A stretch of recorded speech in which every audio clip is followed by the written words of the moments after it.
Welcome to another one of Great Britain's beautiful summer's day, and yes, you guessed it, it's raining. But more importantly, it's not raining in here. This is the 2015 Kia Sorento, a 7-seat family SUV that aims to sort of put the people carrier to bed, really. 7-seat people carriers have been in strong decline for a while now, and that's mainly to do with the appeal of an SUV. If you've got a big family and a lot of stuff to move, it used to be that a people carrier was your only option. But now things like the Sorento are starting to make, regular people carriers seem a bit dowdy. Whilst Ford haven't lost interest in people carriers, quite the opposite, they've just brought out the new Galaxy, which is a very strong product. Many people like to make their neighbours a little bit envious, and nothing says that like a shiny new 4x4. So this is the Kia Sorento, and let's start off with practicality, because that's probably the biggest reason why a family buys a car such as this. There is a vast quantity of space in here. As I said, it seats 7 that start up here in the front. There are 2 quite supportive seats. This higher specification model, we've got leather, they're heated as well, but they're really comfortable for long journeys, especially with this electrically adjustable lumbar support. You get a great 8-inch touchscreen display for satellite navigation, DAB radio, various media functions. It's really easy to use. It is one of the best systems that we've come across so far. Also, the instrument panel is completely digital and totally customizable, meaning that you can have whatever you want on display, be it your MPG or distance till empty. You can have media options up there. It really is nice to have that freedom of choice. Nice little touches in the car as well, like there's a marker for 30 miles an hour because the vast majority of the speed limits in the UK are for 30. It's quite a nice, well thought out, quite aesthetically pleasing actually, display in front of you. Sensible number of buttons on the steering wheel for your essential shortcuts, telephone connectivity, for your Bluetooth. You've got speed limiters and also cruise control. So there's plenty of storage space in here, big door bins, big glove box, which again, for the essentials for family life, you do collect an awful lot of stuff, and for the kids and babies or whatever, it all has to find a home, and instead of being sprawled all out over the floor like it is in some cars where it's a bit of a squeeze, everything has its place. There's even a great big cubby hole here.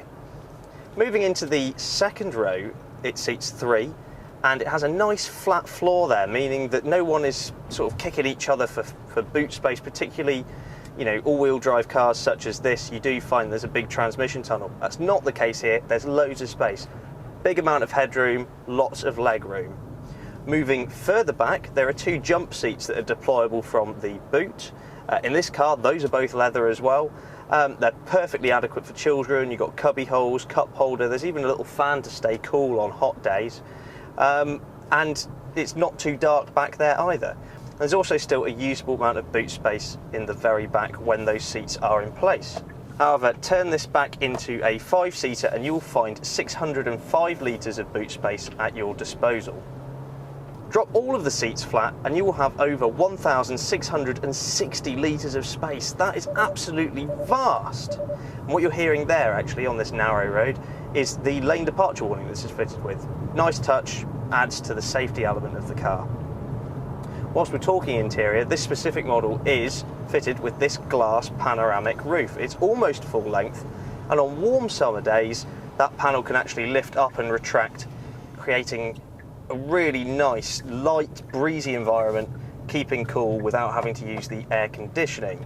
That said, if you do want to use the air conditioning, it's actually a really good unit. The whole car really benefits from it. We had a really hot day yesterday. I know you wouldn't believe it due to the rain today, but everybody in the car was at a nice, comfortable temperature. So well done, Kia, for getting the air conditioning spot on. So we've established that it's practical, but what is it like to drive? Well, on the whole, it's actually really, really good.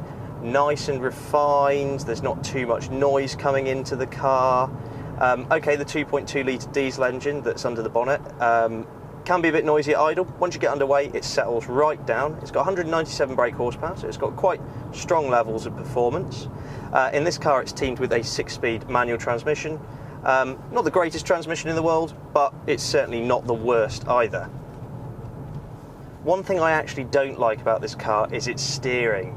It's very light, which is great to make it manoeuvrable and really easy to use around town. It's actually part of the reason it doesn't feel like such a big car to drive. But at higher speeds, it seems to lose any sort of precision that it should have. It sort of lacks weight. I mean, there is a sport steering mode in this that weights it up a bit, but it still feels quite artificial, and I think that probably is the Achilles heel of this car. Something that Kia does have up its sleeve is a 7-year, 100,000 mile warranty, which is something that even the big boys such as Ford don't offer on their cars. So that just goes to show how much faith Kia have in the mechanics of their car.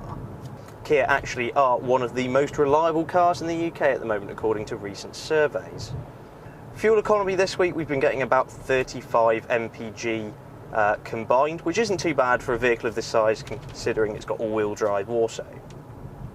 Prices for this Kia Sorento start at $28,795, but they do rise quite sharply when you choose higher specification cars. This one, for example, will set you back £34,000. And when you think about it, that's almost Land Rover Discover Sport money. Okay, this is much better equipped for that same mid-specification Land Rover, but when badge snobbery comes into play, that's a decision that somebody has to make. Kia have gone very much down the premium route with this car, and the sculpted interior and great quality all around does suggest that it's very much worthy of a premium tag. I really like the Kia Sorento. It's a fantastic family battle wagon, and it should definitely be worth people's considerations. My advice would be go for a lower specification car. They still come with plenty of kit, and the value for money just starts to work out a little bit better there.